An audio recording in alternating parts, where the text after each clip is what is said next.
कामाक्षी देवी की जय। ओम श्री मात्रे नमः। 36வது ஸ்லோகம் கடாட்ச சதகம் பார்க்கலாம். காலாஞ்சனம் ச தவ தேவி நிரீட்சணம் ச காமாட்சி சாம்ய சரணீம் சமுபைதி காந்த்யா निःशेषनेत्र सुलभं जगतीषु पूर्वम् अन्ये त्रिनेत्र सुलभं दुःखिनात्रिकन्ये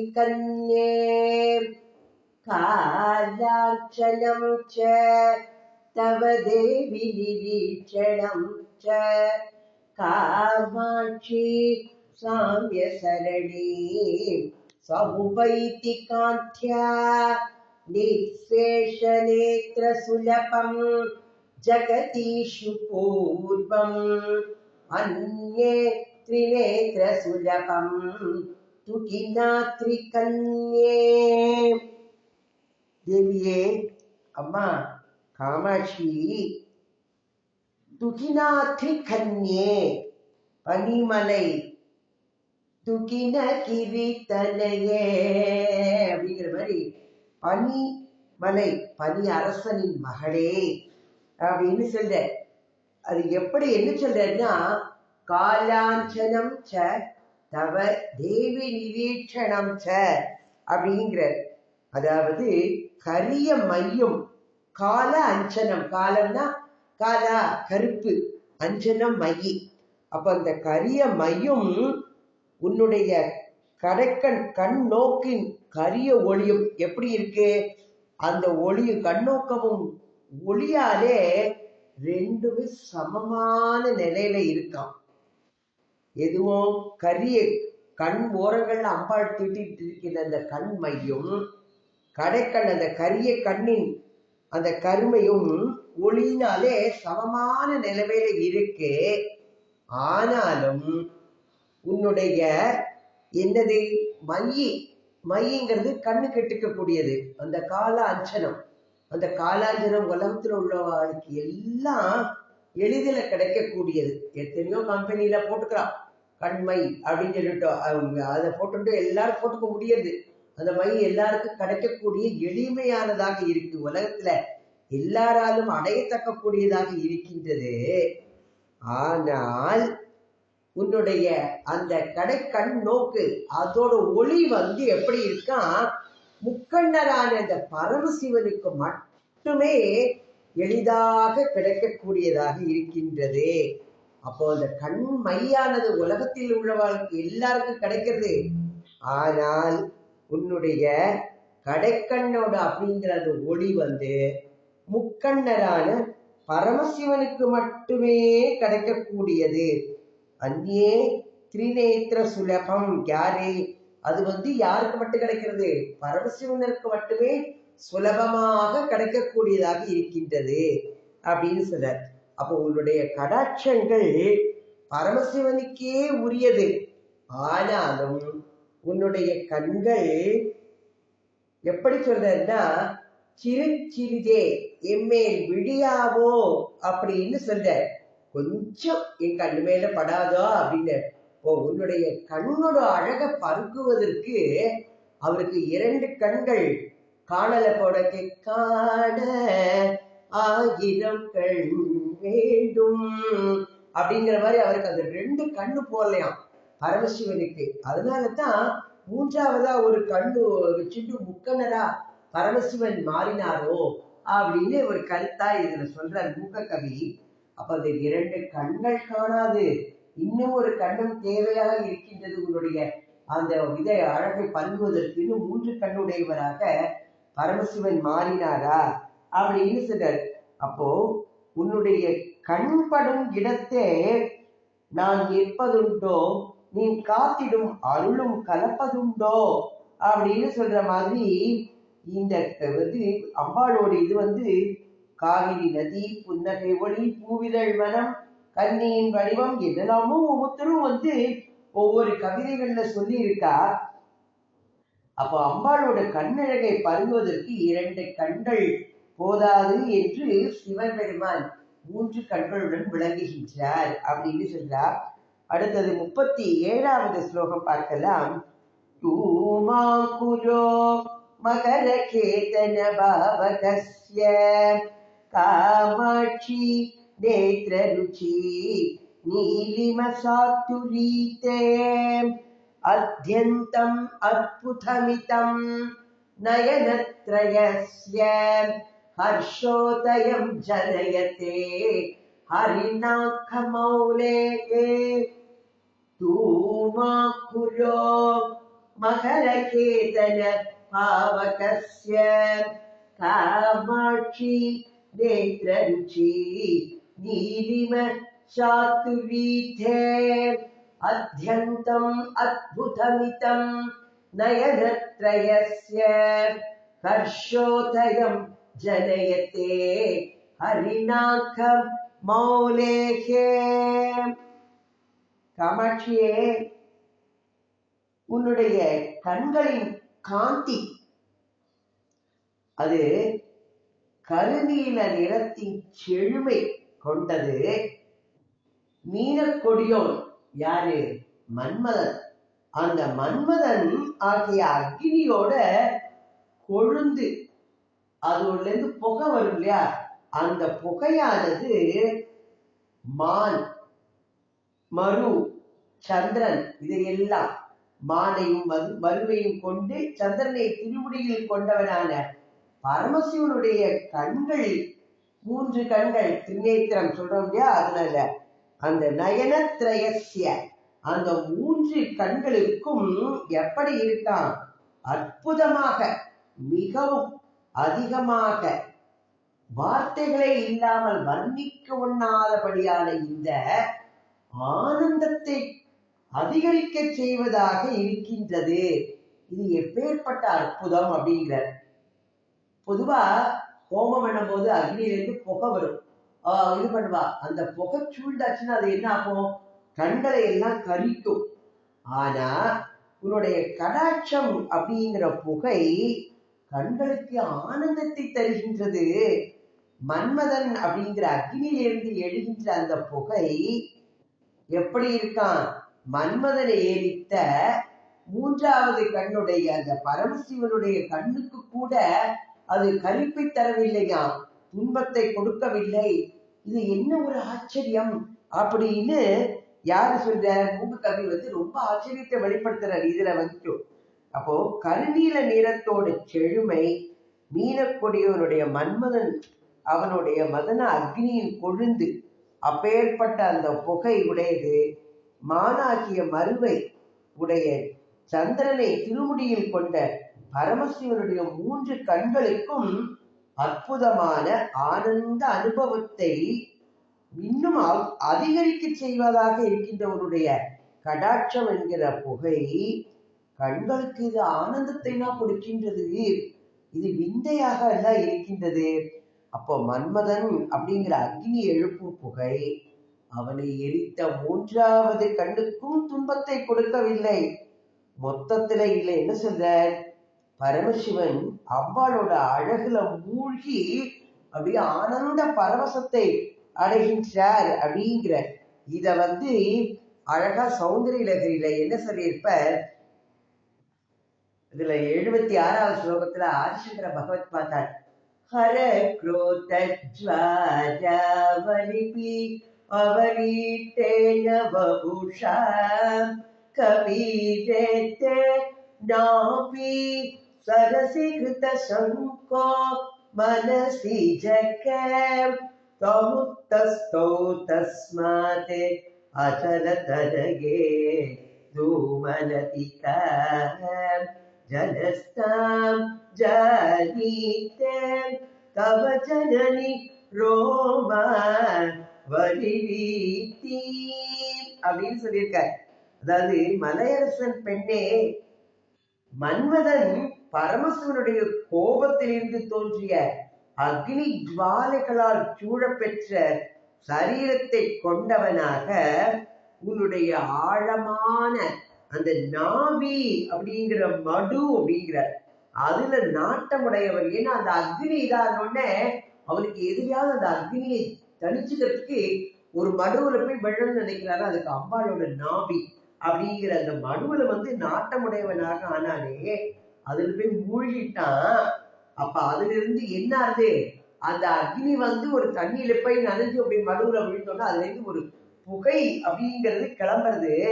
அதை வந்து ஜனங்கள் என்ன சொல்றா, உன்னுடைய நாவில் இருந்து மெல்லியதாக மேலே படரும் ரோம வரிசை அப்படின்னா சொன்னா அப்படின்னு ஆதிசங்கர பகவத் பாதார் சொல்லியிருப்ப. இதைத்தான் என்ன சொல்ற, அப்ப மன்மதன் அக்னி வெப்பத்தால அம்பாள்கிட்ட போய் சரணடைந்து அந்த தேவியின் நாவிஸ்தானம் வந்து அவனுக்கு அடைக்கலத்தை கொடுக்கும் போது அந்த நாவிங்கிற மடுவுல மன்மதன் வந்து மூழ்கிட்டாங்க. அப்போ ஒரு புகை வந்து கொடி போல எழுந்தது. ஆனால் அந்த மன்மத அவஸ்தை அப்படிங்கிற அக்னி புகை வந்து கண்களை வந்து கரிக்கவில்லையே, இது விந்தையிலும் விந்தையாக அன்றோ இருக்கின்றது அப்படின்னு மூக்க கவி தன்னோட கவித்துவத்தை இதுல ரொம்ப அழகா வெளிப்படுத்தி இருக்க. அடுத்தது 38வது ஸ்லோகம். ஆரம்பலேச சமயே தவ வீட்சணஸ்ய காமாட்சி மூகமபி வீட்சணமாத்ரநம்ரம் சர்வஜ்ஞதா சகலலோக சமட்சம் ஏவ கீர்த்தி ஸ்வயம் வரண மால்யவதி விருணீதே. ஆரம்பலேச சமயே தவ வீட்சணஸ்ய காமாட்சி மூகமபி வீட்சண மாத்ரநம்ரம் சர்வஜ்ஞதா சகலலோக சமட்சம் ஏவ கீர்த்தி ஸ்வயம் வரண மால்யவதி விருணீதே. இது என்ன சொல்றார் பார்ப்போம். அம்பாள் காமாட்சியே, உன்னுடைய கடைக்கண் நோக்கத்தை, உன்னுடைய பார்வை என் மேல விடாதா அப்படின்னு அதை மட்டுமே எதிர்பார்த்து நான் உன்னையே வணங்கி நிற்கின்றேனே.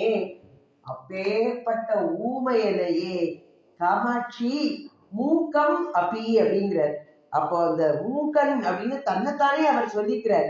என்ன சொல்றார், மூங்கனாகிய என்னையே உன்னுடைய கடைக்கண் நோக்கத்தின் அந்த தொடக்கத்தினாலே கொஞ்சம் பொழுதுக்குள்ள க்ஷண பொழுதுக்குள்ள வீட்சண மாற்ற நம்பரம் அப்படிங்கிற அந்த பார்த்த மாத்திரத்திலேயே எல்லாவற்றையும் அறிந்து கொள்ளக்கூடிய அறிவை உடைய என்னை வந்து சர்வஜதா அப்படிங்கிற எல்லாவற்றையும் அறியும் தன்மை உடையவர்.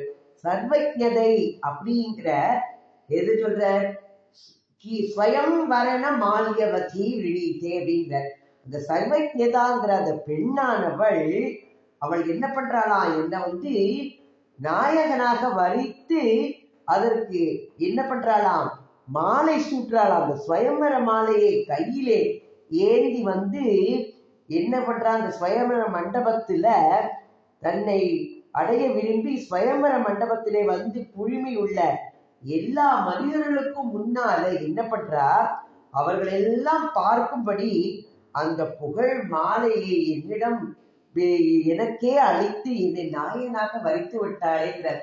அதாவது இவரை பார்த்த மாத்திரத்திலேயே இந்த மூகனான என்னையே நீ எல்லாவற்றையும் அறியும் தன்மையை கொடுத்து அப்பேற்பட்ட புகழ் உடையவனாக மாற்றி விட்டாயே. அப்ப உன்னுடைய கடைக்கண்ணோட சக்தி எப்பேற்பட்டதம்மா அப்படின்னு அவர் சொல்றார். அப்ப காமாட்சியோட கடாட்சத்தையே வணங்கி நிற்பவர் யாரே, மூகன்.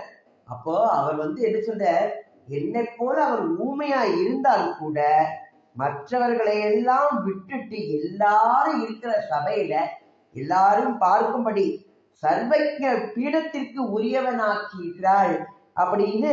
என்னன்னா மூக கவி அந்த சர்வஜ பீடத்துல காமாட்சியோட கடாட்சத்தை பெற்று அதுல வந்து அவர் ரொம்ப வருஷம் அவர் வந்து இருந்தார். அதை வந்து வீற்றிருந்ததை தான் அடைந்த பாக்கியத்தை சுட்டி காட்டி அம்பாளோட கடாட்சத்தை பெற்றவர்கள் சர்வஜன் அந்த பரமாத்மாவோடு ஒன்றாக ஆகிவிடுவான் அப்படிங்கிற கருத்துப்படும்படி இந்த பாடலை அமைத்திருக்கின்றார்.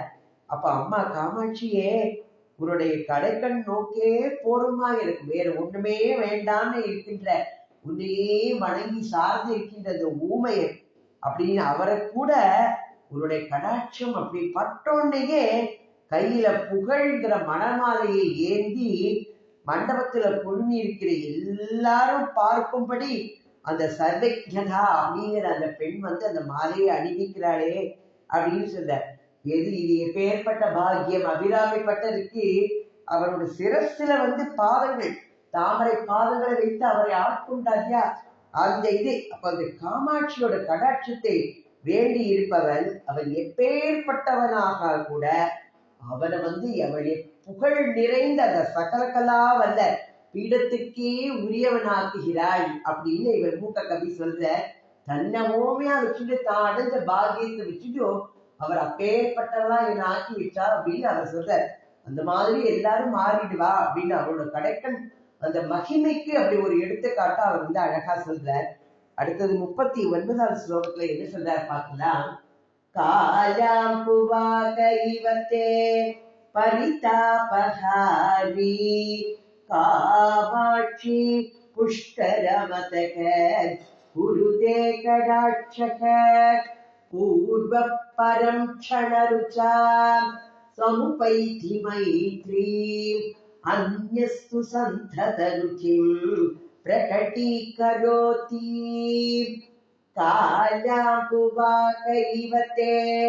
பரிதாபகாரி காமாட்சி புஷ்கரமதக குருதே கடாட்சக பூர்வ பரம் க்ஷணருச்சா சமுபைதி மைத்ரீ அன்யஸ்து சந்ததருச்சிம் பிரகடீகரோதி. இதுல என்ன சொல்ற? காமாட்சியே, நீருண்ட கார்மேகம் அப்படியே திரட்சியா இருக்க, அப்படி நீருண்ட கார்மேகத்தை போல உன்னுடைய கடை கண்களானது என்ன செய்யறதுன்னா தாபத்ரயங்களை எல்லாம் போக்குகின்றதம்மா. அப்ப அந்த மேகம் புஷ்கரம், அப்போ மழை ஜலத்தை பொழிவது போல கரு நெய்தல், அந்த புஷ்கரம் என்னும் கரு நெய்தல் மலரை தன்னுடைய காந்தி அதோட ஒளியோட சிறப்பால கீழ்பட்டதாக ஆக்கின்றதாம். அந்த கரு நெய்தல் மலர் வந்து அவ்வளவு காந்தியோட இருக்கும், அந்த மலரையே அது கீழ்பட்டதாக அதுவே வந்து நம்ம ஒண்ணுமே இல்லை அப்படின்னு நினைக்கத்தக்கதா மாற்றுகின்றது. அப்போ கார்மேகமும் எப்படி இருக்கும்? க்ஷணப்பொழுது மின்னுகின்ற மின்னல். இந்த மின்னல் சொல்லுவா இல்லையா, பாமா மின்னல் அப்படிங்கிற மாதிரி ஒரு மின்னல் அப்படி சடக்குன்னு வந்துட்டு உடனே மறையக்கூடியது. அப்போ அந்த க்ஷணப்பொழுது மின்னுகின்ற மின்னலோடு அது தோழமை உடையதாக இருக்கின்றது. ஆனால் உன்னது கடைக்கண்ணோ எப்பொழுதும் ஒளியுடையதான பரம்பொருளை நன்றாக நமக்கு எடுத்துக்காட்டாக விளக்குகின்றது, எப்பொழுதும் ஒளியுடையதாக இருக்கின்றது அப்படின்னு சொல்ற. மின்னல் கூட ஒரு நிமிஷத்துல வந்துட்டு போயிடும், ஆனா உன்னோட கடைக்கண்கிற பார்வை வந்து எப்பொழுதும் ஒளியை உடையதாக இருக்கின்றது அப்படின்னு மூக்க கவி சொல்றார். அப்போ நெய்தல் மலர் கருநீர நிறத்தை உடையது, அந்த கருநிறமும் காந்தியும் கொண்டது அது ஆனா அதுக்கு வந்து மற்றவர்களை தாபங்களை தீர்க்கக்கூடிய திறமை இல்லை. அதனாலே அது வெப்பத்தை நீக்கும் கார்மேகமும் தாபத்திரயங்களை நீக்கும் கடாட்சமும் என்ன பண்றதா கருநெய்தல் மலர்களையே விற்கும்படி செய்கின்றது. ஆனாலும் கூட இந்த இரண்டிலும் எது மேகத்தோடு வருகின்ற அந்த மின்னல் ஒளி க்ஷண நேரம்தான் இருக்கும். ஆனால் அம்பிகையோட கடாட்சம் ஒளிவடிவாகிய பரமசிவனுடைய திருமேனியில் எப்பொழுதும் சிவபெருமானுடைய திருமேனியிலேயே அமர்ந்திருந்து அந்த திருமேனியை கரிய காந்தியோடு கூடியதாக செய்கின்றதாம். எப்படி? ஆனா பரமசிவன் என்ன நிறம்? அவர் வந்துட்டோம் அப்படியே வந்து பொன்னார் மேனியனே அப்படின்னு நிறம் அவர் வந்துட்டோம். அந்த அவரோட கடைக்கண் பார்வையினால கரிய காந்தியோடு கூடியதாக செய்கின்றதாக மாறுகின்றது அப்படின்னு சொல்றாரு. இவரோட கவித்துவம் பார்வை எப்படி வெளிப்படுறதுன்னு இதுல வந்து ரொம்ப அழகான ஒரு இது இருக்கு. சௌந்தரிய நகரில ஆதிசங்கர பகவத்பாதால் சொல்லியிருப்பார் 39வது ஸ்லோகத்துல, தவ ஸ்வாதிஷ்டானே ஹுதவகமதிஷ்டாய நிரதம் தமீதே சம்வர்த்தம் ஜனனி மகதி தாஞ்ச சமயாம் யதா லோகே ரோகாந்தகதி மகசி க்ரோத கலிதே தயத்ரயா திருஷ்டிகி சிசிரம் உபசாரம் ரசயதி. அம்பாளோட அந்த சுவாதிஷ்டான சக்கரத்துல அக்னி தத்துவத்தை இதுல கொண்டு வந்திருக்க. அது எப்படின்னா, காலாக்னி ரூபரான ருத்ரனையும் மகிமை வாய்ந்த அந்த சமயா அல்லது சந்திரகலா சக்தி அப்படிங்கிறதையும் போற்றுவதாக இருக்கின்றது. அவருடைய பார்வை அக்னி, அது கோபத்தால உலகத்தெல்லாம் எரிக்கக்கூடியது. ஆனால் கருணையால உன்னுடைய பார்வை இது குளிர்ச்சியான உபச்சாரத்தை செய்கின்றது அப்படின்னு சொல்ற. இது என்ன அழகானது. அது பரமசிவன் நெற்றிக்கண்ணை திறந்து உலகத்தையே எரிச்ச அம்பாள் சமயா அப்படிங்கிற பெயரோட தனது குளிர்ந்த பார்வையால எரிந்த உலகத்தெல்லாம் குளிர்ச்சியை கொடுத்து எப்படி எரிந்து போன மன்மதனை பிழைப்பிக்க செய்யறாளோ அதை போல பிழைப்பிக்கின்றாள் அப்படின்னு சொல்றார். இப்போ இந்த பாடல் எப்பேற்பட்டதாக இருக்கின்றது. உன்னுடைய அப்பேற்பட்ட அந்த காந்தி ஒளி, அதனால உலகத்துக்கே ரட்சணை கிடைக்கின்றதுங்கிற அந்த ஒளியினால உலகமே பிழைக்கின்றது. அது எப்பேற்பட்ட ஒளி வாய்ந்த கண் நோக்கங்கள் கொண்டது அப்படின்னு சொல்ற. அம்பாளை பத்தி சொல்லும் போது இது ஒரு நொடி மின்னலை கொண்டது, ஆனால் உந்தன் நோக்கி எப்பவும் ஒளிரும் பேர் ஒளியினை வெளிப்படுத்துகின்றது அப்படின்னு சொல்லி அழகா கொண்டு வந்திருக்காரு இதுல. அப்போ அம்பாளோட கடாட்சம் ஒளி வடிவான அந்த பரமசிவனுடைய மேகம் போன்ற திருமேனியில் எப்பொழுதும் அங்கேயே வீற்றிருந்து அந்த திருமேனியையும் பிரகாசிக்க செய்யக்கூடியதாக இருக்கு. உலகத்தையே உயிர்ப்பித்து பிழப்பிக்க செய்த அப்பேற்பட்ட பார்வையை உடையவள். அப்போ சிவபெருமானோட மேனியில அந்த பார்வையோட ஒளிப்பட்டோன்ன எப்பேற்பட்ட அழகா இருக்குன்னு அம்பாளை கடாட்சத்தை பத்தி இந்த ஸ்லோகத்துல வர்ணிச்சிருக்க. இதுல 40வது பாடல் சௌந்தரிய லகரியில இருக்கு. இதுல 39வது பாடலா இருக்கு.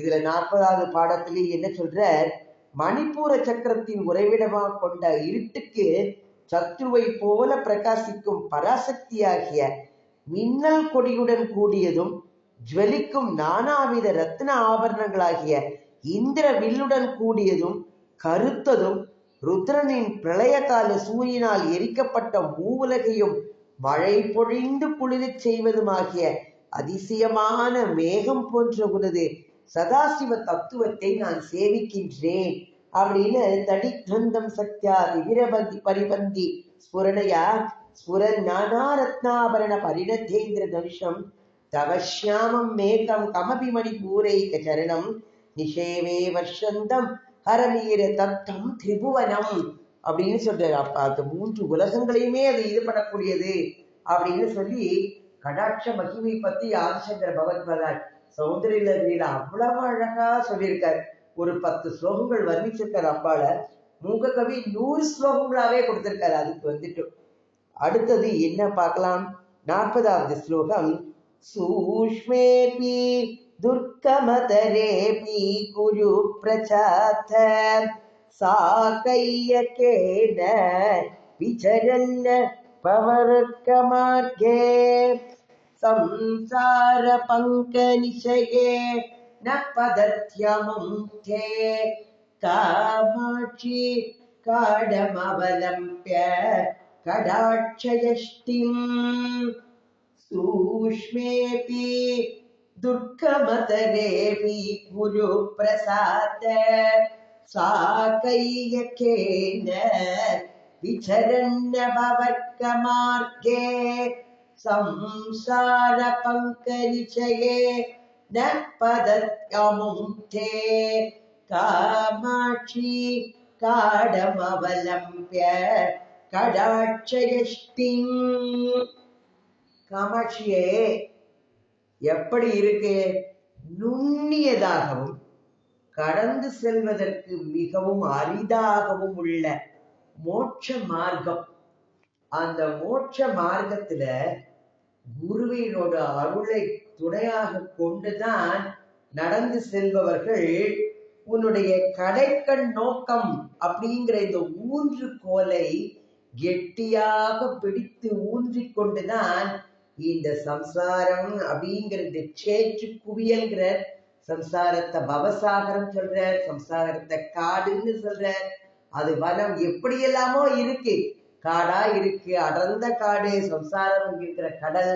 அப்படிப்பட்ட அந்த சம்சாரம்ங்கிற சேற்று குவியல் இதுல நம்ம மூழ்கி அந்த சேற்றுக்குள்ள புதைந்து வழுக்கி விழாமல் இருக்கின்றான் அப்படிங்கிறார். அப்பேற்பட்ட கடைக்கண் பார்வைங்கிற ஊன்றுகோல், அதனாலதான் இப்படி இருக்க முடியறதுங்கிறார். இப்போ ஆச்சாரியன்கிட்ட போய் படிக்கின்ற அந்த சிஷ்யனுக்கு செய்யக்கூடிய உதவி என்னதுன்னா, சிஷ்யன் சம்சாரத்துல போய் அந்த சேற்று குவியல்ல போய் ஆழ்ந்து அதிலேயே மூழ்காமல் இருப்பதற்காக அம்பாளோட கடாட்சம் அப்படிங்கிற ஊன்றுகோல அவனுக்கும் கிடைக்குமாறு அம்பிகையிடம் பிரார்த்திக்க வேண்டும் அப்படிங்கிறத இத ஒரு கருத்தா சொல்லியிருக்காரு இந்த இதுல. அப்போ நுண்ணியதாகவும் கடந்து செல்வதற்கு மிகவும் அரியதாக உள்ள அந்த மோட்ச மார்க்கத்துல குருவோடு திருவருள் இருந்தால்தான், எப்பொழுதுமே குருவருளும் திருவருளும் தான் சொல்றாரு. குரு அவரோட அருளை துணையா வச்சுட்டு அம்பாளோட அந்த கடைக்கண் அப்படிங்கிற ஊன்றுகோலை கெட்டியா பிடிச்சுட்டு அது குருவோட வடிவத்துல அதனுக்கு அதை காட்டி கொண்டு போகணும். எதுல? இந்த சம்சாரங்கிற சேற்றை கடப்பதற்கு அது உதவி செய்யணும் அப்படிங்கிற இதுல எது சொல்றாரு, எது ஏன் குரு அப்படின்னா அது ஸ்ரீவித்தை. அந்த ஸ்ரீவித்தையை பத்தி இதை சொல்றாரு. அந்த ஸ்ரீவித்தையோட மார்க்கம் எப்படின்னா ரொம்ப நுண்ணியது, அது கடந்து செல்வதற்கு அரியதானது. ஆனாலும் அம்பாளையே நினைச்சுண்டு அதிலேயே இருக்கிறவாளுக்கு அம்பாளே அவனை கைப்பற்றி அழைத்து மேலே தூக்கி விட்டுடுவாங்க. அந்த சம்சாரங்கிற சேத்துல அவளை புதைய விடமாட்டா. அவள் ஊற்றுக்கோலா அவனுக்கு கை கொடுத்து அதுலேருந்து அவனை தூக்கி விட்டுடுவா. அப்ப அம்பாளோட இந்த கடாட்சம்ங்கிற ஊன்றுகோல் உதவினால்தான் நாம இந்த சம்சாரங்கிற சேற்றிலிருந்து விடுபட முடியும். அது ஒன்றுதான் சாத்தியம். அம்பாளோட இந்த கடைக்கண் பார்வை நம்ம மேலே விழுந்து நாமளும் இந்த சேற்று சம்சாரம் இந்த சேற்றிலிருந்து விடுபட அவளையே பிரார்த்தனை செய்வோம். ஓம் ஸ்ரீ மாத்ரே நமக. ஓம் ஸ்ரீ ஆதிபராசக்தி மாதா கி ஜெய்.